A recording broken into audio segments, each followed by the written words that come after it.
Hello, and welcome to today's discussion. I'm Claire, and I'm joined by Alan. We'll be covering several key stories making headlines this week. That's right, Claire. We'll dive into the latest developments across various news fronts.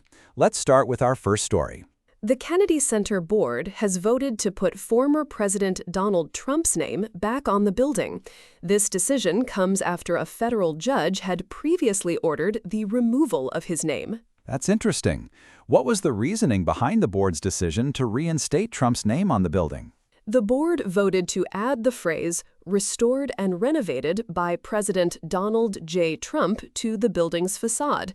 This move is part of a larger renovation plan that includes closing the main building for 2 years. So the renovation is a significant factor here. How does the Kennedy Center justify the inclusion of Trump's name in the context of these renovations? According to the reports, the decision to include Trump's name is tied to the renovation efforts. The Kennedy Center is essentially acknowledging the contribution of Trump's presidency to the restoration project. I see. And what about the legal implications? There's been a federal judge's ruling against the inclusion of Trump's name. How does this decision align with that ruling? The Kennedy Center's decision to reinstate Trump's name directly challenges the federal judge's order. It sets up a potential legal clash between the Kennedy Center and the federal judiciary. That's a significant development. Moving on to our next story. A federal judge in Boston has dismissed a lawsuit filed by the Trump administration against Harvard University. The lawsuit alleged that Harvard had turned a blind eye to anti-Semitism on campus. What were the grounds for the dismissal? Was it related to the merits of the anti-Semitism claims or some other legal technicality? The judge ruled that the incidents cited in the lawsuit were too isolated and episodic to constitute a violation. Essentially, the court found that the Trump administration's case lacked sufficient evidence to support the claims of widespread anti-Semitism. That's a crucial point.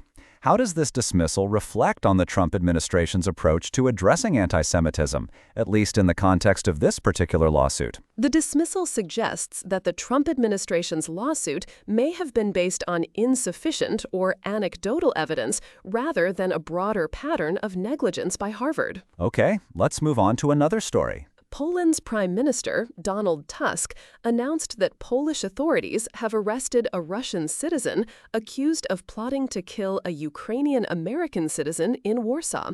The plot was allegedly orchestrated by Russian secret services. That's a serious allegation.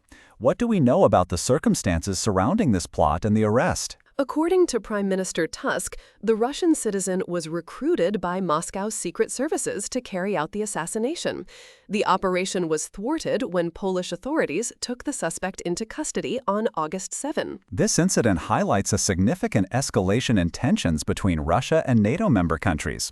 How does this development fit into the broader context of Russia-NATO relations? This plot represents a dangerous precedent, as it's reportedly the first time Russia has sought to kill an American citizen on NATO territory.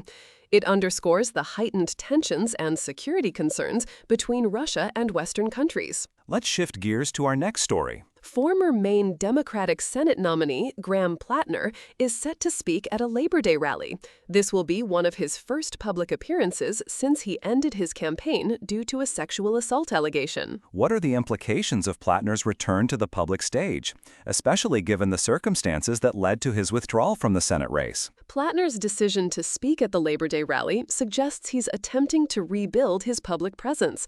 However, the sexual assault allegation continues to cast a shadow over his political future. It's worth noting that public reactions to such allegations can be complex. How might this event impact Plattner's future in politics? The impact will likely depend on how the public and his party respond to his return to the public stage. The Labor Day rally provides a platform for him to address his supporters and potentially clear the air. Moving on to our final story. A federal judge in Miami has postponed a hearing on whether social media influencers Andrew and Tristan Tate should remain in custody while they fight extradition to the UK. The Tate brothers are facing serious allegations in the UK, including rape and sex trafficking.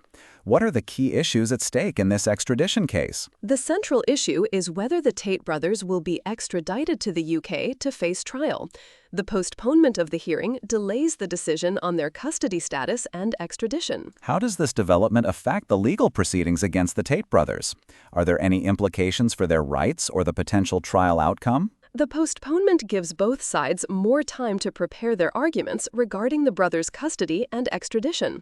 It doesn't directly impact the trial outcome, but affects the timeline and conditions under which they await potential extradition. As we've covered these significant stories, it's clear that each has its own complexities and implications. Let's wrap up by summarizing the key points from each story.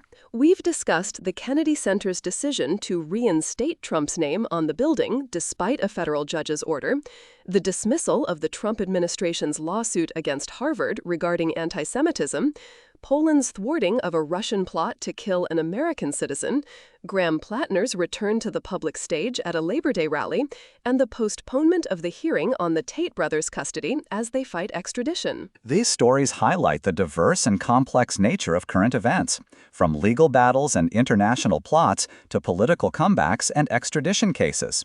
Thank you for joining us for this detailed discussion. And thank you, Alan. We hope our conversation has provided a clear and informative look at these important issues. Until next time, goodbye. Goodbye.